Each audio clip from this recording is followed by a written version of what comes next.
right, shalom. Shalom. You know, before we begin, I'd like to give all praises, honor, and glory to Yahweh, Ba'ashem Yahushai, Ba'ashem Rakakodash. Double honor to the elders and the apostles of Great Millstone that rule well, and peace and salutations to the elect of Israel. All right, Lord willing, this lesson is edifying to the flock of Yahweh, Ba'ashem Yahushai. And I got the brother Yashakal with me today for this lesson. And through the Spirit, I want to do this lesson about the value of a man. Because Jake had a job to do. But I wouldn't be able to do it if another man wasn't with me. Right? Because one of the things I had to do was lift a heavy machine into a truck. And while I was trying to do it, I had no ramp or no rope to like pull it. And there was no other man near me where I could ask for help. The only person I seen near me was an older lady. And I couldn't ask her to lift a 400-pound machine. So, you know, Jake was feeling defeated that day. And, like, that's why the scripture talks about how, you know, in Jacob's trouble, there's going to be a time where we're going to desire to hear another man's voice. Because shit's going to be bad. There's some things you just can't do by yourself, right? So, you know, as a man in this society today, we might be shitted on as a Jake man.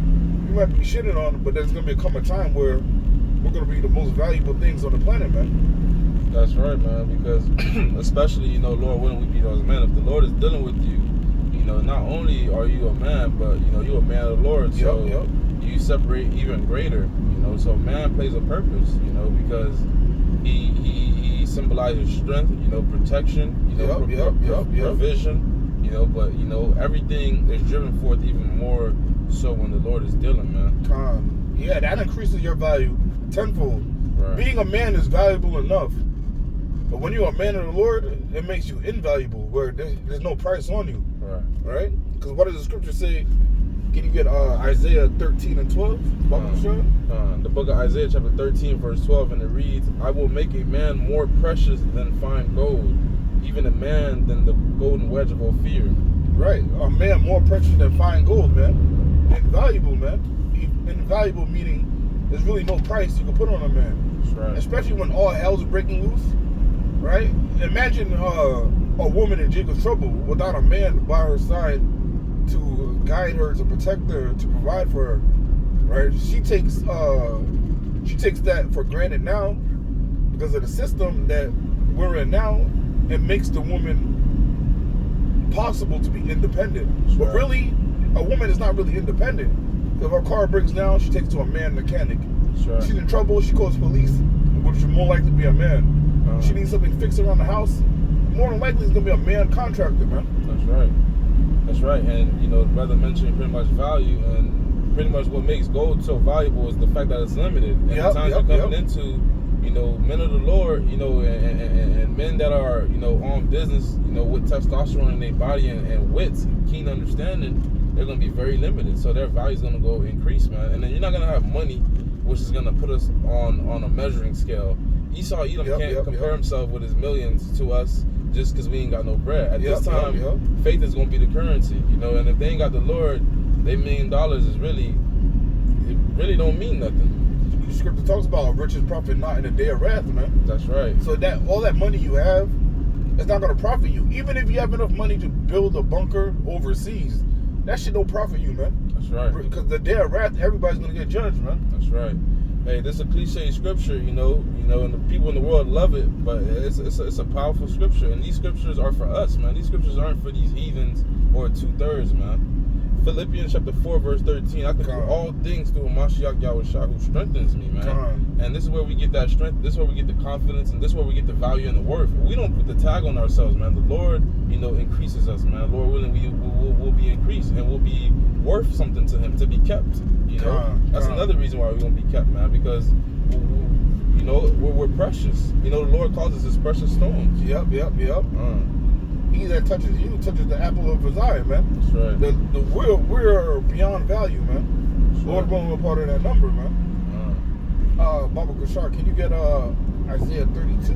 I got you. The book of Isaiah chapter 32, verse 1, and it reads, Behold, a king shall reign in righteousness, and princes shall rule in judgment. And a man shall be as an hiding place from the wind, and a covert from the tempest. It's not going to be a woman that's going to be a hiding place. a woman is not going to be able to protect you, man. Right. A woman is not going to be able to provide for you. Even though there are women out there that make money and they're able to provide. Right. It's not in their spirit or their nature to provide. That's right. There's a precept in Sirach or Ecclesiasticus, and it says, when a woman maintaineth her husband, she eventually grows to hate him. I'm roughly paraphrasing, man. Because no matter how much money a woman has, if she's paying everything, she's going to eventually grow to hate you. This is why, you know, it's up to the man to lead and rule, man. Because I'm not going to say it's out of order for a woman not to provide, because a woman should be provided for, right, if it's in your power to, right? But at the same time, if you're not able to provide for a woman, but she still let you have her body, then basically that's her choice. She should never lay down with you, because you really, it's off to lay with men, keep hopping man to man. Right. That shit is off, and that's why, you know, that's why straying from our ancient customs leads to what we have now today, man, which is a whole bunch of adultery. All this, that, and the third, you know. And you know what we used to do in the ancient time was your father would marry you into a family, which he believed was wise enough to take you in. But finishing on that scripture, as rivers of the water in a dry place, as the shadow of a great rock in a weary land. So, you know, a man could be a hedge of protection for one, you know. And the same thing as the Lord is for us, you know, and the Lord is a man, you know. So the same thing in the title of this lesson, that, you know, a value of a man, this doesn't just stop at us, you know. Where we get our value, where we get our strength is from the Lord. So I'm going to bring out the book of 1 Corinthians chapter 11, verse 3, and it reads, Behold, Salakia, but I would have you know that the head of every man is a Mashiach, the head of every woman is the man, and the head of a Mashiach Yahushai is the Most High Yahweh. So that goes to show you how a nuclear power family works. You know, it's all an organization, you know. It's not just discombobulation where you just put these random pieces. And that's the spirit too, because that's the order everything should be in. And there's a reason why a man is the head.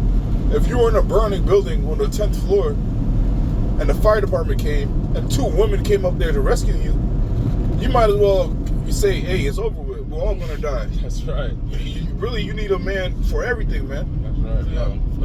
This is why Scripture talks about in Sirach how, oh shit. This is how Scripture talks about in Sirach how a city can't be inhabited without men, man. Oh, you get that real quick, Baba Kushar? Ecclesiasticus 30. 38 or 30? 38. The book of Sirach, chapter 38, starting at verse 27. So every carpenter, that one? Yeah. And workmaster that laboreth night and day, and they that cut and grave seals, and are diligent to make great variety, and give themselves to counterfeit imagery, and watch to finish a work, the smith also sitting by the anvil, and considering the iron work, the vapor of the fire wastes his flesh, and he fighteth with the heat of the furnace. Yeah, the fire wastes his flesh. These are all occupations done majorly by men. That's right. Right? Like oil refinery. Oil, carpenters. Forging metal. Yep. Swordsmiths. Yep. Even scientists that create the missiles and things of these sorts, man. These are men that are being put in charge of these things. That's right. And what Most High said, he will do nothing but reveal his service to the prophets. You know, and those are men. Yep. Continuing on, the noise of the hammer, the anvil of his ever ears, and his eyes look still upon the pattern of the thing which he maketh. He setteth his mind to finish his work, and watches to polish it perfectly. So doth the potter sitting at his work, and turning the wheel about with his feet, who is always carefully set at his work, and maketh all his work by number. You see the pronouns this precept is using is his. Right. It's talking about men, because a woman can't do these jobs. It's like you see, if you watch some Red Pill content, or if you watch that nigga Kevin Samuels, he'll say basically men built the infrastructure that people are able to live in today, which is true. Men are the plumbers, men are the electricians, men are the police officers for the most part. Yeah, of course you have, some female plumbers, but really over 90% of these occupations are done by men. And if society crashed, people want to look for men for guidance, man.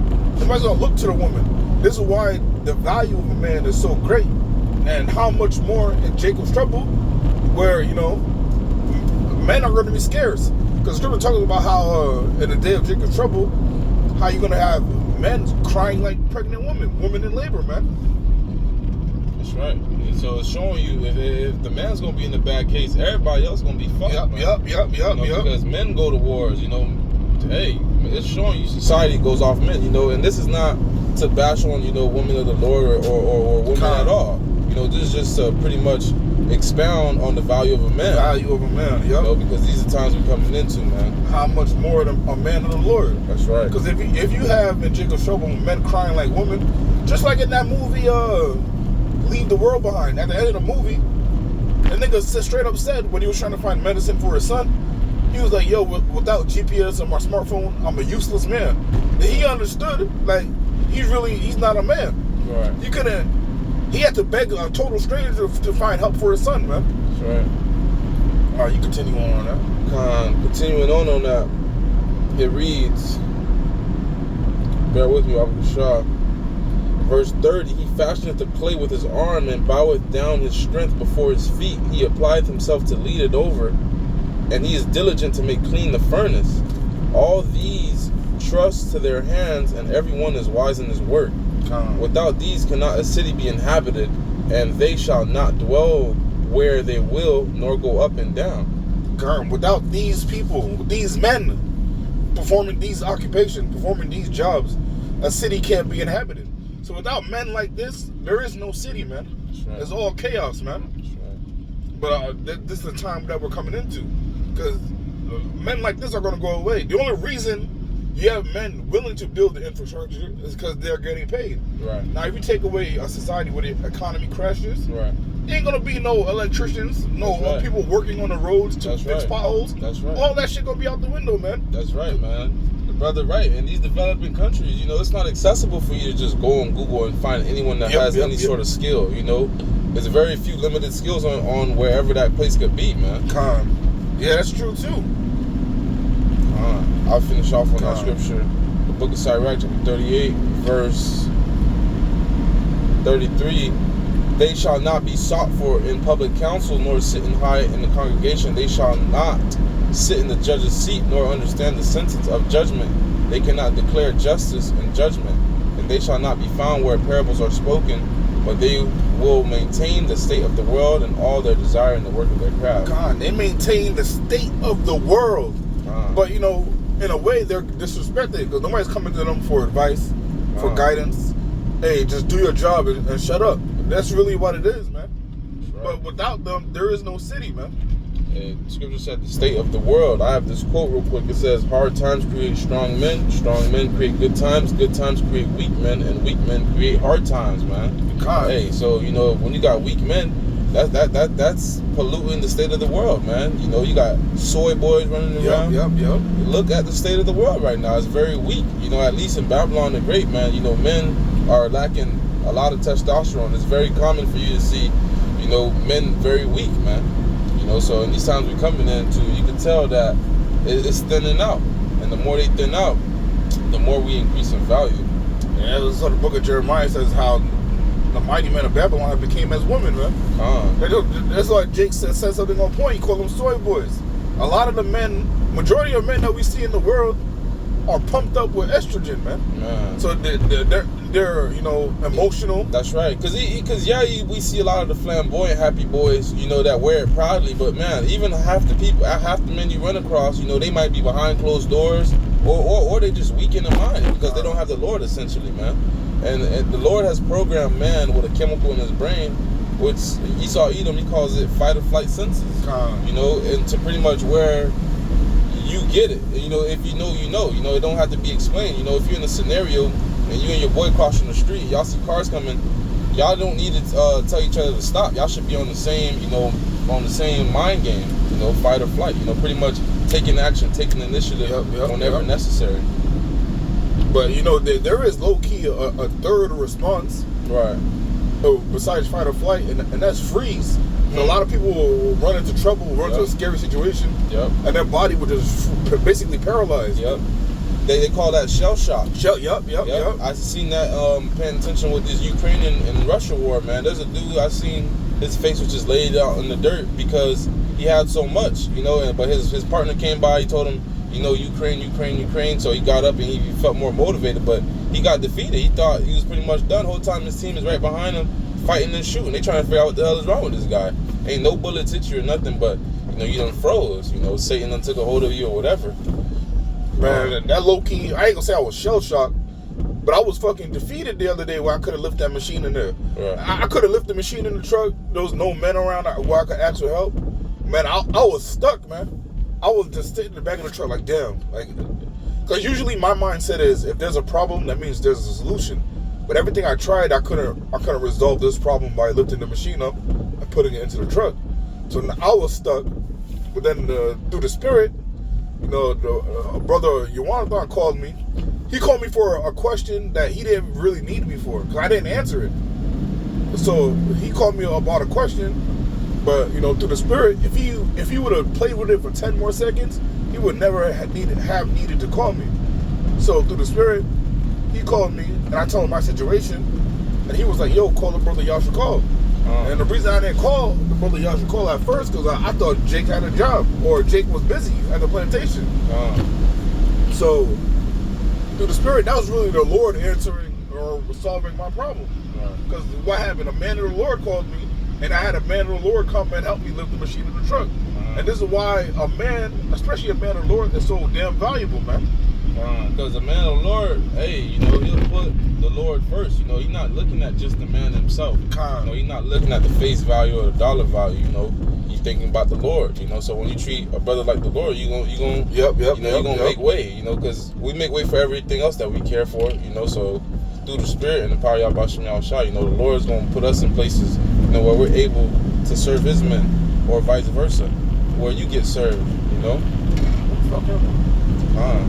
So, you know, Lord willing, we drove the point home. You know, we hit the nail on the head. And this lesson was edifying and straight to the point. Wait, Salaki, let me get one more precept. I got you, brother. Isaiah 65. That's my fault. Khan, you good.